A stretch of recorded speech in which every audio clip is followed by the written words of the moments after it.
अगर जिंदगी में आगे बढ़ना है तो बाज बनो बाज। ये बाज अपने बच्चों को बता रही थी कि शिकार कैसे करते हैं, लेकिन इसके बच्चे तो आधी बात सुनते ही भाग जाते हैं। लेकिन एक निकम्मी औलाद शिकार करने नहीं जाती है क्योंकि उसे उड़ने से डर लगता है। बाबू मान जाओ ना यार। ये देखो मेरी हालत कमजोर हो गई है। तो उसकी माँ परेशान होकर चट्टान से फेंक देती है, पर ये तो अभी भी ना कर रहा था। तभी ये देखता है ये तो हवा में है।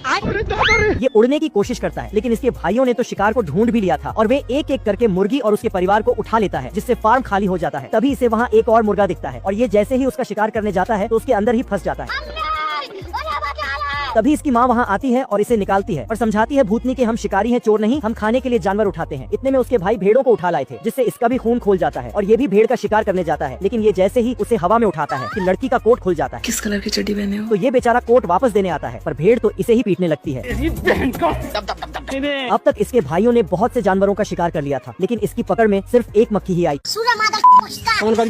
लड़की खोपचे में आकर मछली पकड़ रही थी। तभी एक मछली इसे खींचकर अंदर ले जाने लगती है। इतने में ये धारदार मछली इसे बचा लेती है। पर मछलियों की पुलिस इस लड़की को हथकड़ी की जगह खेकड़े से अरेस्ट कर लेती है। बाबा टिल्लू नाम मेरा बाबा। साला यहाँ पानी के नीचे पूरा सुप्रीम कोर्ट चल रहा होता है। इस फनकार ने तो खुदा की कुदरत को ही बदल कर रख दिया। तभी लड़की का वकील मछली इसे बचाने की कोशिश करने लगता है। ये देख जज लड़की को जेल की जगह इलेक्ट्रिक चेयर पे बैठने की सजा सुना देता है। तभी लड़की वहाँ से फरार हो जाती है। इतने में समुद्री घोड़े पे बैठकर पुलिस लड़की का पीछा करने लगती है। आजा। पर ये तो जैसे तैसे करके इन सबसे बच के भागने लगती है। तभी पकड़े जाने पे इसकी नींद खुल जाती है उठ जा, और फंसी हुई मछली को भी वापस तालाब में छोड़ देती है। लेवल सबके निकलेंगे। पांगड़ बिल्ला पास ही के म्यूजियम में डाका डालने का सोच रहा था। इतने तेजस्वी लोग हैं हमारे पास, कितने शानदार विचार रखते हैं जी। तभी सिक्योरिटी गार्ड शेरू गलती से वो हीरा उठा लाता है भारी मिस्टेक हो गया सर, एकदम ब्लंडर हो गया। और इस चक्कर में वो सब शेरू को तेल लगाकर खोज रहे होते हैं। मैं मरी जाऊंगा। ये देख बिल्ला चूहे के साथ मिलकर वो हीरा वापस रखने जाता है। ये गरीब ये गड़बड़े बाबा। तभी चूहा खानदानी ज्ञान लेकर हीरे से दरवाजा काट देता है। अंदर आते ही ये दोनों लाइट बंद करने जाते हैं। पढ़ने लिखने की उम्र है और यहाँ पर अंधेरे में ये दोनों कहीं और चले आते हैं। अब मिलता ही नहीं है, पता नहीं कहाँ है। ये देख बिल्ला मशहूर चोर चंडाल के पास जाता है। गाड़ी हीरा देखकर चोर इसकी मदद करने को राजी हो जाता है चीज बढ़िया है। और इन दोनों को खुफिया रास्ते से अंदर भेज देता है। मंजिल का भुला कर जिया तो क्या जिया। पर साला चोर तो पहले ही खेला खेल चुका था। ये क्या हो गया? ये क्या सुन रहा हूँ मैं? तभी इस चोर को हीरा बेचने के लिए कॉल आता है और हीरा बेचने के चक्कर में ये खुद धरा जाता है। ये चील बहुत टेंशन में है क्योंकि आज इनके घर नया मेहमान आने वाला है और इसी खुशी में ये सुट्टा फूंक रहा है। तभी नर्स बाहर आती है। तभी एक अंडा से चुलबुली निकलती है और दूसरे अंडा से कलुआ। तो चील भागकर अपने घर जाता है और अपनी पत्नी से कहता है। ये सुनकर दोनों जवानी के मारे तड़फड़ाने लगा, पर इन दोनों के ठरकपन चरम सीमा पर था और एक कमरे में जाकर कि तभी वहाँ विलेन आ जाता है और चुलबुली की मम्मी को पटाने लगता है। मेरा नाम है पोते। लेकिन ये हरामी तो अभी भी नींद में है।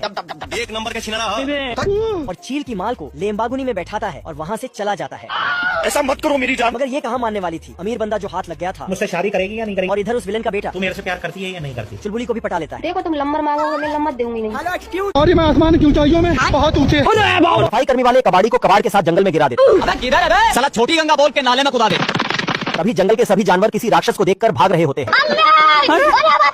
ये और कोई नहीं बकलड़ घपाचू होता है। सिस्टम पार देंगे। साला ये भूखेडार घपाचू बिल्ले के पास पहुंच जाता है। अजीब जानवर है। अब तू गया बेटा। पर इस बकलड़ का बिल्ला चुतिया काटकर निकल लेता है। तुम बेटे हो हमारे।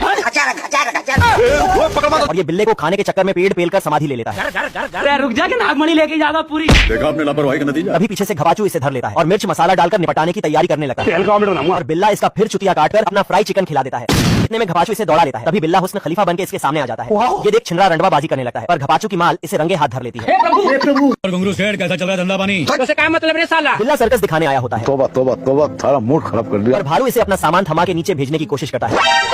अरे बाप हो बाप। एक करे भाई, एक करे। ये कैसे हो गया? भालू अकेले पूरी सर्कस पे राज करता था। भगना तेरी दादागिरी निकाल दूंगा मैं। तभी ट्रेनर बिल्ले को बुलाने के लिए फोन घुमा देता है। रोम रोम भाइयों। इतने में बिल्ला वहाँ हाजिर हो जाता है। सिस्टम पार देंगे।